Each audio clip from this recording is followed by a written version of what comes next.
What's up, y'all? My name is Fred, also known as the DVS Wun. This is a hip hop class, so I'm gonna give you my perspective on it. I can't speak for everybody because a lot of what I think is not very popular. I'm old school. I remember when hip hop was strictly underground. There was no record deals. It was everything you did it from the ground up. And it added a level of respect amongst its peers and amongst the people who were fans of it. I applaud those who have crossed over and made it mainstream, made it available to people who wouldn't otherwise be able to hear it. But at the same time, I'm against the, here's a package, this is what we're gonna give to you. Buy it. I could package up a pile of shit in a platinum and gold and diamond encrusted package and be like, here you go. You know what I'm saying? And if the package is nice, people are gonna buy it. They're gonna buy it, and they're gonna keep buying it. Why? Because the package is flashy. I can always tell an MC or a rapper, as I call them, because there's a difference between an MC and a rapper. Big difference. Just says what he thinks people are gonna listen to. Telling you the same story that everybody else has heard. You ain't even saying it differently. You know what I mean? It's like, that's not what hip hop was founded on. Back in the day, if you sounded like everybody else that was popular, you was whack. They would call you out on it. Fans would call you out on it. You know what I'm saying? Like, you sound just like this cat, you ain't shit. You know what I mean? And that's what's lacking in hip hop today. Fans are not stepping up and asking for the better shit. They're still buying that same bullshit. And so I can't hate the man that's making his money. You know what I'm saying? Because that's what a lot of these cats are in it for, just for the money. Before every set, I tell people, pay attention. Pay attention to what I'm saying, I guarantee you'll love it. If you don't pay attention, you're gonna be like, what'd he say? You know what I'm saying? I don't listen to the radio. I mean, sometimes, maybe. Cut on the radio the other day, hoping I'd hear something good, and I heard, do the stank your leg, do the stank click, throw in the CD. I'm like, are you kidding me? I mean, it's a song with a dance. I mean, I'm glad people are dancing again, I really am. Because when I was a kid, I was a break dancer. You know what I'm saying? Like, we used to always break it down. You should always be able to have fun at any event that you are having at or any place that you're at. But if that's all you're going to get, you know what I'm saying? Like, I mean, just to give you an example, in 1992, you could look at BT, MTV, listen to any radio station, you'd have a spectrum of hip-hop. You'd have Tribe Called Quest. You'd have, you know what I'm saying, you'd have NWA, Snoop Dre, you know what I'm saying, you'd have Queen Latifah, you'd have all these different forms of hip hop shown to you. You can pick and choose what you want to listen to. And probably right around, actually, honestly, I'll give it to right after Pac and Big died. Once Pac and Big died, just the whole way the shit, it just changed. You know what I'm saying? After that, it was a package deal. Can you be like this? Can you do that? If you can't, then I ain't messing with you. You know what I'm saying? A lot of underground MCs are legends, but haven't gotten that notoriety or that, you know what I'm saying, that basically promotions. Nobody's backing them like they are these whack cats. I didn't start as an MC, I started as a poet. So I had a lot of time to sit down and think about what I wanted to say. And the first time I ever started rapping was in a battle scenario.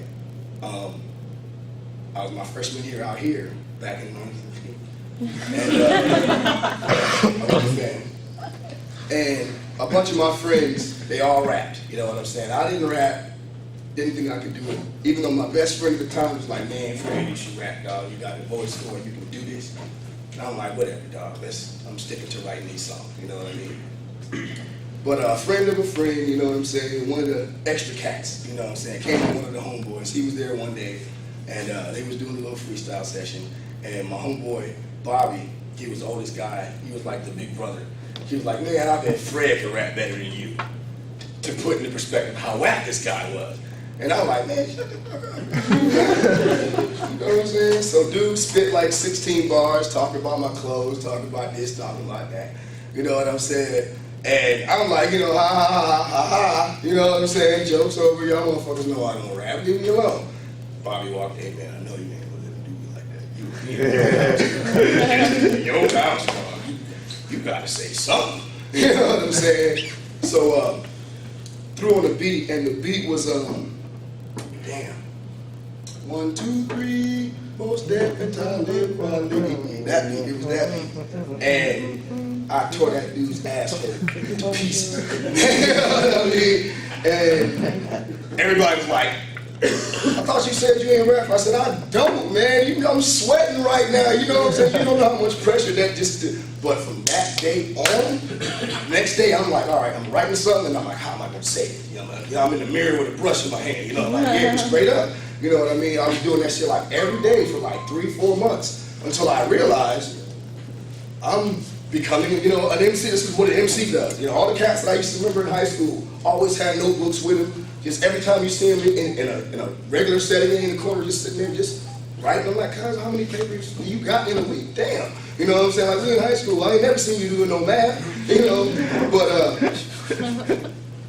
it started to click for me, you know what I'm saying? So, I mean, I did it, you know, as a hobby then, you know what I mean? It was fun for me. I used to write little dumbass raps when people started, you know, we started a little session or whatever. And actually had to practice freestyling. Like, when writing songs came natural to me, I had to practice how to freestyle because I wasn't used to that, like, at all. My mind works well, but I didn't think it could work that fast. I used to deny myself, say, I can't do that shit.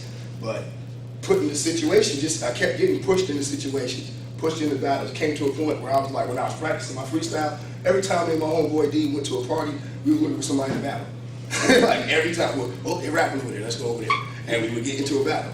And I was just going around battling cats all around Tallahassee, you know what I mean, at little parties, not no events because there was no place for us to go. Hence, then comes, you know, Monday, out the blue, we go down to the down below because my homeboy Josh is spinning his chick. I used to know that she was like, yeah, my friend is spinning hip hop at the down below Monday night. I know you ain't got shit to do, come on down. Came down there, and Josh happened to be a cat that had seen me battle at one of these other parties. I had seen him a couple of times. And he was like, hey man, I got some instrumentals you want to freestyle. I'm like, sure. So I freestyled, people gathered around, anytime somebody else is doing something, people will watch. But, you know, it was fun.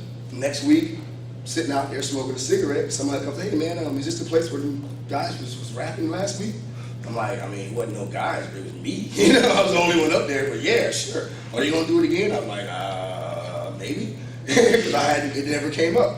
So it started to become a regular thing. Like, you know, we party, you know, for the most part, at 1 o'clock. Josh would throw some instrumentals, and we started freestyling. A couple of cats would come up, you know what I'm saying? And then, of course, you get your bump head, some guy to come up and think he's tighter than you, and start throwing subliminals at you and shit like that. And it was a lot of fun for me because it's basically got my feet wet, you know what I'm saying? Instead of having to going around, I had cats coming to me to battle. Like, cats were coming down to the down below just to battle me because they heard that there was some guy at the down below that was battling cats every week.